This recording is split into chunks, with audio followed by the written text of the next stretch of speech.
예, 마치겠습니다. 네, 수고하셨습니다. 다음은 이성인 의원님. 민주시의원 개원 이성윤입니다. 지금 대한민국은 초비상 상황입니다. 윤석열 파면 선고가 기약 없이 늦어지고 국민들은 불안과 분노로 광장에 쏟아져 나오고 있습니다. 국민들은 묻습니다. 도대체 헌법재판소는 어디에 있습니까? 국민들은 또다시 묻습니다. 헌재가 헌법 수호기관 맞습니까? 국민들은 군경을 동원한 12.3 내란 쿠데타가 사법 쿠데타로 번졌다고 분노하고 있습니다. 이건 다 헌재가 초래한 것입니다. 마은혁 재판관을 임명 안 한 행위가 위헌이지만 파면할 잘못은 아니라며 한덕수를 복귀시키고 헌재 스스로 권위를 땅에 떨어뜨렸습니다. 죄를 지었지만 죄인으로 볼 수 없다. 헌법 위반에도 경제가 있고 중범죄가 있습니까? 이러니 최상목 한덕수가 마은혁 임명을 배째라식으로 미루고 있는 겁니다. 윤석열 구속을 취소한 법원, 이해 질서라 즉시 항고를 하지 않는 검찰, 도대체 이런 법적 카르텔이 어디에서 자신감이 나오겠습니까? 바로 헌재 결정을 미루고 있는 데서 나온 겁니다. 전 국민이, 전 세계인이 14 내란을 지켜봤습니다. 윤석열 스스로 선관위에 군대를 보냈다고 자백을 했어요. 모두가 다 아는 결론을 내리는데 헌재가 이렇게 오래 걸리는 일입니까? 오죽하면 헌재에서 결정면으로 노벨상을 받으려고 하는 거냐, 이런 비아냥까지 나오고 있습니다. 윤석열 파면 날짜를 당장 지정하십시오. 윤석열 파면을 질질 끄는 것 자체가 헌재는 헌법을 파괴하고 있다고 보는 겁니다. 정말 재빨리 신속히 윤석열 파면 날짜를 지정하지 않으면 헌법을 파괴하는 헌법재판소로 나눌 것입니다. 질문 하나 하겠습니다. 자, 처장님, 예, 이 국민의 편의를 위해서 제가 그 평의 절차를 요약해봤습니다. 먼저 변론 종결되면 주심이 검토보고 있고 평의에서 재판관 토론을 거쳐서 표결을 하게 되죠. 이게 평결이죠. 이 평결 절차에서 주심이 의견을 개진하고 그다음에 재판관들이 의견을 제시하는데 최근에 임명된 재판관 순으로 의견을 개진하게 되죠.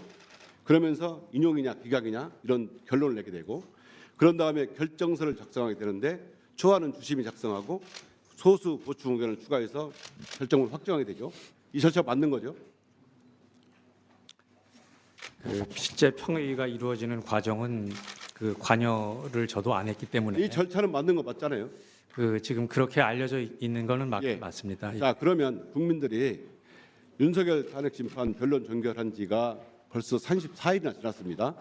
그런데 지금 어느 단계에 와 있는지 되게 궁금해하고 있어요. 이거 어느 단계에 와 있는지 말씀해 줄 수 있습니까?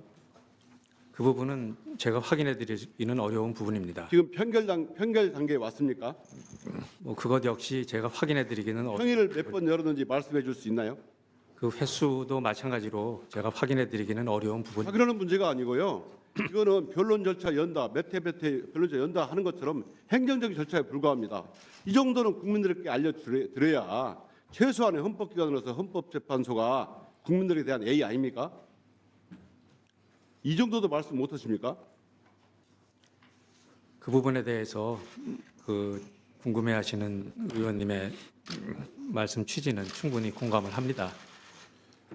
그러나 아니, 현실적으로 그 부분을 다 확인 드릴 수 없는 사정을 이해해 주시기 바랍니다. 결정서를 보여달라는 것도 아니고 평의 내용을 알라는 것도 아니고 몇 변을 했느냐, 어느 단계에 와 있느냐 국민들이 궁금한데 이것조차 말씀해 줄 수 없습니까? 그런데 정말 이 기약 없이 헌법재판소 선고가 늦어짐에 따라서 별의별 소문이 다 돌고 있어요. 최근 어떤 보도를 보니까 재판관들이 정시 퇴근하고 주말에도 쉬고 경조사도 챙기고 심지어는 어떤 재판관은 테니스 대회에 참여한다고 그래요. 이게 사실입니까? 저도 그거는 처음 듣는 얘기라서 뭐라고 말씀드리긴 좀 어렵고요.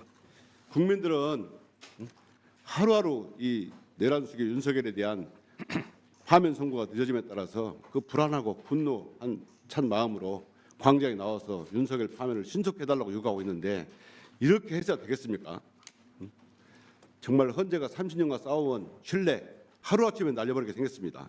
국민의 불신을 없애기 위해서라도 신속히 파면 길을 정하고 선고해 주시기 바랍니다. 예, 유념하겠습니다. 네, 헌재 사무처장님, 예, 이 점은 좀 분명하게 하겠습니다. 헌법재판소가 헌법 수호의 최후의 보루죠. 예, 헌법 수호 기관이죠. 예, 예.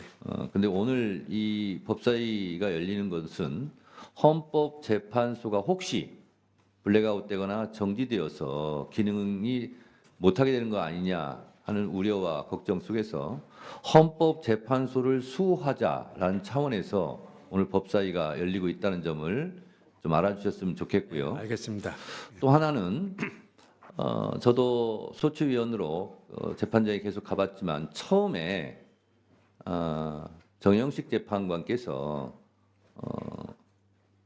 그 윤석열 측 법률 대리인한테 얘기한 걸로 제가 기억하는데 무엇보다 우선적으로 신속하게 윤석열 대통령 이 탄핵 심판을 먼저 하겠다라는 취지로 말씀을 하셨는데 그것과는 지금 결이 다르게 가고 있지 않습니까? 그건 분명하잖아요.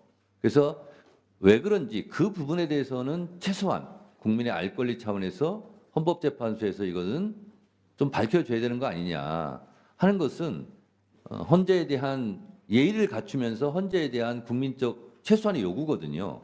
그 부분에 대해서는 우리 처장님께서 뭐라도 말씀을 하셔야 되지 않을까 그런 생각이 듭니다. 여기에 한 말씀 먼저 하세요. 예, 제가 제 위치에서 답변 드릴 수 있는 범위 내에서는 최대한 말씀을 드리도록 하겠습니다. 제가 지금 말한 부분에 대해서는 할 말이 없습니까? 최우선 말씀이죠. 네네. 그것은 지금 심리 과정을 다 지켜보셔서 아시겠지만 사건 심리할 만한 사항이 상당히 많은 사건이었기 때문에 그런 의미에서 신속하게 하신다고 말씀하신 걸로 이해를 하고 있습니다. 그러나 이제 선고 여부는 심리 결과 탄핵 사건이 한 가지 사건만 있었던 것이 아니고 여러 가지 사건이 같이 진행이 되는 상황이었기 때문에 진행되는 과정에서 재판부에서 여러 가지 사정을 종합을 해서 지금 현재와 같은 상황에 이른 것으로 그렇게 이해를 하고 있습니다. 좀 답답하신 부분도 있으시겠지만 그러한 사정을 좀 살펴주시면 감사하겠습니다. 네, 고맙습니다. 송석준 의원님, 네, 토론하세요. 김정원 처장님, 예, 우리 법사위의 주요 또 이렇게 고객으로서 우리 법사위의 주요 기록은 뭐라고 생각하세요?